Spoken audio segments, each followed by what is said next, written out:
Bien, y lo anticipábamos recién, ante la justicia de Nueva York, Maduro se declaró no culpable de los casos federales o de las causas federales que le achacan, ¿no? Tal cual, audiencia que fue pasado el mediodía de nuestro país, que duró aproximadamente unos 40 minutos, que tuvo algunas perlitas, no fue televisada, obviamente, no hubo cámaras, sí varios testigos. Primero fue Maduro, después fue su esposa, la que declaró, Cilia Flores, este Happy New Year con el que ingresó Nicolás Maduro, y esa especie de bienvenida ante el juez Ernstein, de 92 años, que lo saludó en español. Bienvenido, señor Maduro. Hizo alguna broma con respecto a su altura, la del juez y los micrófonos, y a partir de ahí, bueno, 40 minutos en donde recibió y compareció justamente ante el juez. Ahí dijo Maduro: soy un hombre decente y sigo siendo el presidente de mi país. Tal cual, no solicitaron libertad bajo fianza, aunque la defensa no lo descarta a futuro, pero sí hubo una solicitud médica, sobre todo por parte de Flores, de la esposa de Nicolás Maduro, quien acusa golpes al momento de la captura y que también tendría algunas costillas fracturadas, según lo que manifestó justamente la propia Flores. ¿Cómo continúa el proceso? Habrá una próxima audiencia el 17 de marzo, donde se seguirá avanzando en la causa contra el ex dictador. Recordemos que está acusado de narcoterrorismo. Entre otras cosas, lo que dicen es que importaba cocaína a gran escala y que poseía armas de guerra como ametralladoras y artefactos explosivos. Por eso lo de narcoterrorismo. Tal cual, un Maduro que contrata a Pollack como su abogado defensor, una especie de contradicción, ¿no? Un Maduro siempre en contra de los Estados Unidos termina siendo defendido por uno de los abogados penalistas más importantes de ese país. Y otra de las situaciones que se dio dentro del recinto fue cuando salía, dentro de la audiencia, cuando salía Maduro, una persona le gritó que pague por todas las víctimas, y él se dio vuelta cuando lo acompañaban las fuerzas de seguridad y le dijo: soy inocente y lo voy a demostrar. Bueno, parte justamente de lo que se ha filtrado de esta primera audiencia, el capítulo número 1. Por el encuadre de detención, Maduro y su esposa Cilia Flores fueron alojados en el Metropolitan Detention Center de Brooklyn, el complejo federal que concentra a detenidos de alto perfil de Nueva York. Según lo que ha trascendido, lo tendría muy custodiado y alejado del resto de los presos, por justamente la posibilidad de que se sufra un ataque. Claro, uno de los para intentar complejos su liberación. Más peligrosos, por lo menos de lo que se manifiesta en el trato interno. ¿Te parece que compartamos, Mari, más de lo que pasó hoy en esta audiencia, en la primera entonces de lo que marcamos un largo derrotero? La próxima está fijada para el 17. Para el 17, bueno, veremos justamente qué capítulo suma. Y decía, seguimos compartiendo, sí, porque lo que se ha conocido en las últimas horas es que la justicia argentina pidió la extradición de Maduro para que sea juzgado acá por violación a los derechos humanos. Fue el fiscal federal Carlos Stornelli quien solicitó oficialmente que la justicia argentina active el procedimiento de extradición para que Maduro pueda ser traído a nuestro país a prestar declaración indagatoria en la causa que se le sigue en Comodoro Pi por presuntos delitos de lesa humanidad. Tal cual, la presentación de Stornelli se basa en que Maduro ya está bajo arresto en Nueva York y sobre él pesa una orden de captura internacional dictada por los tribunales argentinos desde septiembre del 2024. Si el juez federal Sebastián Ramos hace lugar al pedido, se iniciará la vía diplomática de extradición con Estados Unidos. En paralelo, Maduro, bueno, como lo decíamos recién, ya tiene defensa. Al principio no sabíamos quién iba a ser su abogado defensor. Reiteramos, estamos hablando de Barry Pollack, un penalista de Washington conocido por haber defendido a figuras de alto perfil como Julian Assange. La gente va a recordar ese nombre porque también fue un caso muy conocido a nivel mundial. Y bueno, a partir de ahora justamente Barry Pollack se va a hacer cargo de la defensa de Nicolás Maduro. Tal cual, el panorama entonces, la situación de Nicolás Maduro, también de su esposa, en el medio también vinculado a Argentina, otra vez el pedido del gobierno nacional sobre la situación de Nahuel Gallo, ¿no?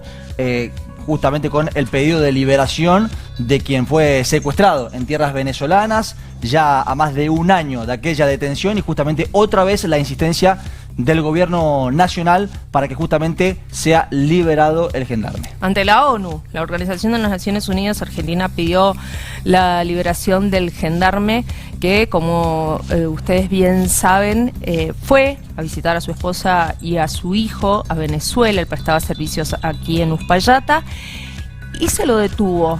Desde entonces lo único que hemos visto es una foto en lo que dedujimos es la cárcel El Rodeo de Venezuela, pero a partir de eso nada más. Sí, salió el rumor, y de hecho lo contó también su pareja, de las amenazas que sufría Gallo en esto de: si cae el régimen, ustedes van a ser las primeras víctimas, y tantas palabras. Esta es la imagen que vos marcás, Mari, de lo poquito que se supo de él, o por lo menos que se vio de él. Esa amenaza en la previa justamente de la detención de Nicolás Maduro.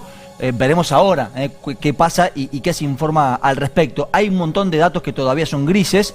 Por ejemplo, el número de víctimas que se cobró esa detención de Nicolás Maduro, porque no hay datos oficiales de las personas que perdieron la vida en el operativo, ni del lado de Estados Unidos, ni también del lado de Venezuela. En el medio de la situación de Cuba también, que atraviesa una situación similar de régimen. Digo, hay varias aristas que se empiezan a desprender justamente tras esta detención de Nicolás Maduro. Exactamente. ¿Y qué es lo que está pasando a esta hora en Venezuela? Bueno, el régimen chavista ordenó arrestar a quienes apoyen la operación de Estados Unidos contra Maduro. Esto es lo último que se va conociendo allí, o desde allí, desde el país venezolano. Por ejemplo, lo que están queriendo es prohibir reuniones y protestas. Bueno, recién escuchábamos a Delcy Rodríguez, otro de los otra del riñón del chavismo, vicepresidenta, ya jugando como presidenta, y la amenaza de Donald Trump en esto de: si no coopera con la transición, va a sufrir graves consecuencias. De hecho, el discurso que recién escuchábamos de Delcy Rodríguez al momento del juramento, en respaldo obviamente a Nicolás Maduro y a su esposa. Por eso también hay en el medio un clima de tensión, ¿no? De esta transición que quiere hacer, según lo que ha manifestado el propio gobierno estadounidense, de la forma más pacífica posible, a la posible resistencia, de lo que hablábamos de Delcy Rodríguez y también de Nicolásito, ¿no? Del hijo de Nicolás Maduro Guerra, que habló con otro tono en esto de una posible traición interna. Exactamente, y en este contexto en el que refirió una posible traición interna, ha llamado a movilizarse por su padre y ha prometido volverlo a llevar sano y salvo a Venezuela. Escuchando a venezolanos que, por supuesto, viven esto allí, en las puertas de sus casas, ¿qué es lo que dicen muchos? Que no salen, que tienen temor a que el régimen reaccione de mala manera, si es que atraviesan momentos de expectativa respecto de cómo puede continuar la situación, pero también de mucho miedo. De todas maneras, la gente ha tenido que salir y ha tenido que cruzar la frontera con Colombia para conseguir víveres. Ni hablar, la palabra creo que incertidumbre es la que mejor le cae, ¿no? Esto de calles desoladas, de filas en supermercados. Muchos comercios eligieron no abrir hoy por diferentes motivos, principalmente el temor a algún saqueo. Creo que Caracas se encuentra inmersa en eso, en la incertidumbre de lo que vendrá, porque este recién es el primer capítulo seguramente de una serie que va a tener varios eslabones más en cuanto a lo que pueda venir ahora en el futuro inmediato.